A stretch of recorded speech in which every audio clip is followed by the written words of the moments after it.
Assalamualaikum warahmatullahi wabarakatuh. Perkenalkan, di sini kami dari kelompok 4. Izinkan kami mempresentasikan hasil dari kerja kelompok kami tentang CNF atau Chomsky Normal Form.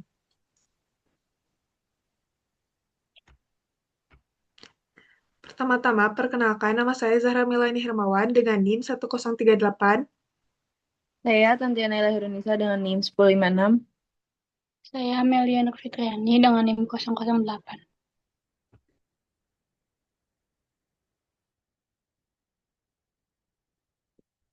Oke, di sini ada pengertian CNF, yaitu CNF itu adalah bentuk khusus dari grammar bebas konteks atau CFG di mana setiap aturan produksinya dibatasi menjadi bentuk tertentu. Hal ini bertujuan untuk memudahkan dalam proses parsing, terutama pada algoritma seperti CYK.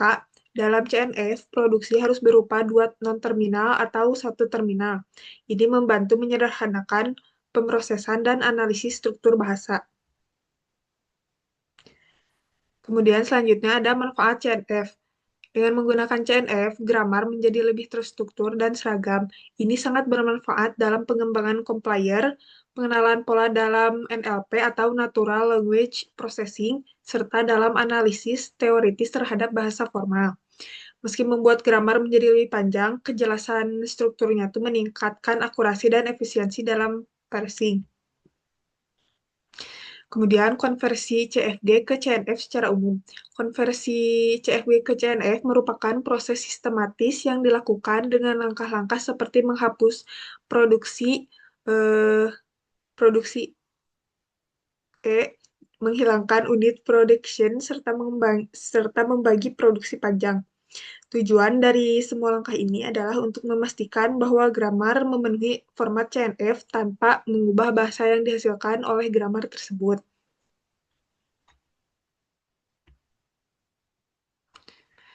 Kemudian, mengapa menggunakan CNF?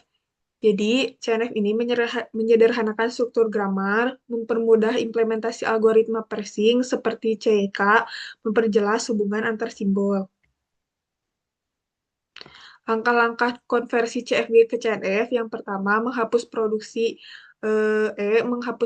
unit, menghapus simbol tidak terjangkau, membagi produksi panjang, dan terakhir, mengganti terminal pada sisi kanan produksi campuran.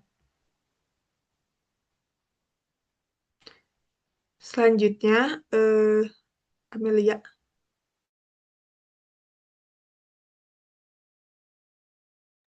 Selanjutnya di sini ada langkah 1 untuk penjelasan bagaimana cara mengerjakan soal dari CNF ini. Yang pertama itu ada A, produksi epsilon, itu dihapus, kecuali epsilonnya berasal dari start simbol, S, produksi epsilon baru bisa dikatakan CNF.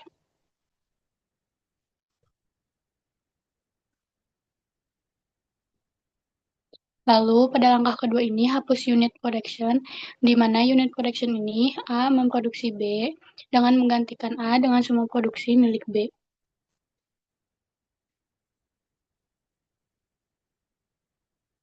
Langkah ketiga itu ada hapus simbol tak terjangkau, yang di mana simbol yang tidak bisa dicapai dari start simbol dihilangkan.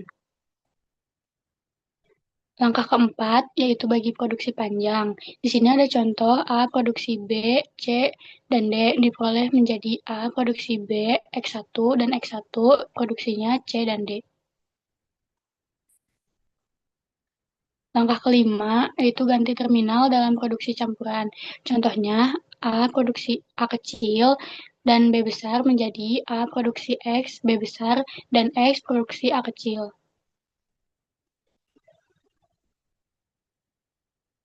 Di sini ada contoh grammar awal yaitu S, produksi A besar dan S besar, serta A besar, lalu ada A kecil dan B besar.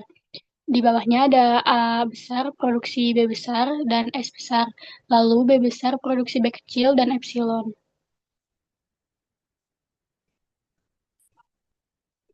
Setelah hapus epsilon produksi, di sini menjadi S besar, produksi A besar, S besar, dan A besar. Lalu ada A kecil, B besar, A besar, S besar, dan S besar, A besar, dan A kecil. Lalu di bawahnya ada A besar produksi B dan S besar. Lalu B besar produksi B kecil. Di sini ada setelah hapus unit production, di mana A produksi B kecil sama dengan A besar dan S besar, dan A besar, lalu A kecil, B besar, A besar, S besar, dan A besar, lalu ada A kecil, dan di bawahnya itu B besar memproduksi B kecil. Di sini ada ubah ke bentuk CNF, di mana semua produksi harus diubah menjadi bentuk, seperti contoh di bawah, ada A besar produksi B besar dan C besar, lalu A besar memproduksi A kecil. Contoh hasil akhirnya menjadi seperti ini, di mana S besar memproduksi A besar, S1, X, dan B besar. S1 itu sama dengan S besar dan A besar, lalu A besar memproduksi B kecil, B besar memproduksi B kecil, dan X memproduksi A kecil.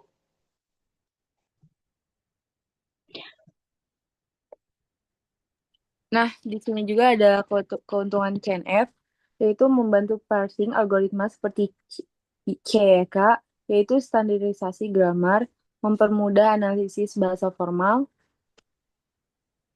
Lalu ada kekurangan CNF, yaitu grammar bisa menjadi lebih panjang, struktur asli grammar bisa berubah. Nah, di sini juga ada aplikasi CNF digunakan dalam parsing di compiler, Natural Language Processing, yaitu NLP, yaitu ada analisis bahasa formal. Contoh aplikasi CNF dalam dunia nyata yaitu CNF sangat berguna dalam bidang informatika seperti compiler design, di mana grammar digunakan untuk memvalidasi dan mengurai kode program. Dalam bidang NLP, CNF digunakan untuk parsing kalimat dalam bahasa alami, sehingga komputer dapat memahami struktur kalimat dan konteks penggunanya. Terima kasih.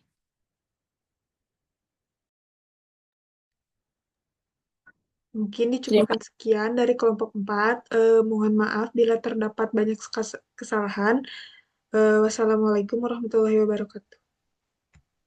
Waalaikumsalam warahmatullahi wabarakatuh. Beres kan?